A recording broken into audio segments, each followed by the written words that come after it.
Tere! Siin Brüsseli päevik Yana Toomiga. Salvestan seda varem kui tavaliselt ehk kolmapäeval ja pole välistatud, et selle ilmumise ajaks on olukord muutunud. Arvan siiski, et kaos ei vähene, pigem vastupidi. Ma räägin sõjast Iraaniga. Sõjast, mis on Euroopale pehmelt öeldes tekitanud lisaprobleeme. Taaskord polnud Euroopa Liit valmis suurejooneliseks erioperatsiooniks, mida Donald Trump korraldab rahvusvahelisel areenil. Meie peamine NATO-liitlane ei hoiatanud loomulikult kedagi millestki. Tulemusena pole me isegi valmis oma inimesi sõjategevuse alalt ära viima. Ja see ala hõlmab peaaegu kogu Lähis-Ida. Selgus paraku ka see, et selget plaani Ameerikal ei ole. Mis on selge, on soov aidata Iisraeli pommitada Iraani, et hävitada relvad. Sealhulgas tuumarelvaarendused, mida Ameerika, tuletan meelde, eelmise aasta suvel edukalt hävitas. Selle aja jooksul on Iraan jõudnud valmistuda uueks rünnakuks, nii et ülesande täitmine pole sugugi lihtne. Seniks pole õnnestunud ka katse välja vahetada režiim.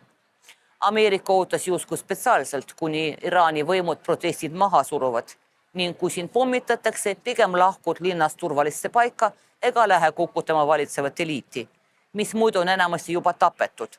Trumpi sõnul oli Ameerikal kandidaate, kes oleksid võinud asendada Ayatollah Khamenei ja teised, aga tsiteerin, operatsioon oli nii edukas, et me tapsime nad kõik. Tsitaadi lõpp. Seega pole režiim kuhugi kadunud. Teatatakse, et juba on valitud uus Ayatollah Khamenei poeg, kes on palju radikaalsem kui isa. Nii et Iraan on poole aasta valmistunud kõigi liidrite tapmise stsenaariumiks, dubleerides ja detsentraliseerides riigi juhtimisstruktuuri. Mida nüüd teha, ei tea keegi. 90 miljoni elanikuga riigi okupatsioon oleks mõeldamatu. Peagi ei saa sinna sõdurid saata ei Ameerika ega Iisrael. Trumpi jaoks oleks see poliitiline enesetapp. Ameerika valijad vihkavad kõige rohkem uudiseid oma sõdurite surmast kaugetes riikides. Ei meeldi neile ka nafta ja gaasi hinna tõus. Vahepeal on Iraan teinud nutika vastulöögi.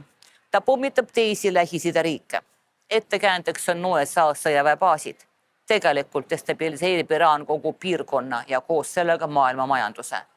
Suletud on Hormuzi väin, mille kaudu kulgeb kolmandik maailma naftaveost. Naftatankerite kindlustuse maksumus piirkonnas on selline, et Trump on sunnitud pakkuma alternatiivset kindlustust.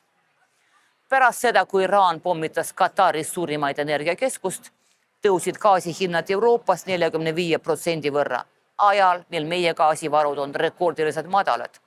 Hoidad on täidetud vaid kolmandiku võrra. Naftalepingud sõlmitakse 10% kõrgemate hinnadega kui enne sõda algust. Ja see on tõenäoliselt alles algus. Sest sõja lõppu näha pole. Trump kiitleb, et plaan on pommitada Iraani 6 aega, aga võib-olla ka kauem.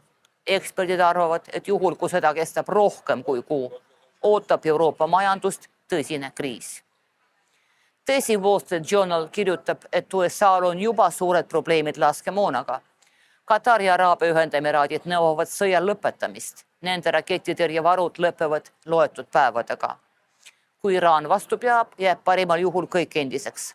Halvimal juhul halvab suur sõda Lähis-Idas ka maailma majanduse. Sõda Ukrainas on jäänud tagaplaanile. Mida rohkem relvi kulutatakse Iraanile, seda vähem saavad ukrainlased. Kremlil on põhjus šampanjat juua. Nafta kallineb, Venemaa täidab eelarvet. Aga mis on meie diplomaatiaga? Juba harjumuspäraseks saanud segadus. Merts, Saksamaa kantsler, teatas, et toetab USA-dega kavatse Trumpile rahvusvahelise õiguse kohta loenguid pidada. Macron, Prantsusmaa president, ütles, et USA ja Iisrael on rikkunud rahvusvahelist õigust, kui süüdi on Iraan ise. Eesti kutsub üles ühinema Ameerika selja taga. Hispaania mõistis Ameerika hukka ja keelas oma sõjaväebaaside kasutamise. Trump reageeris. Hispaania käitub kohutavalt.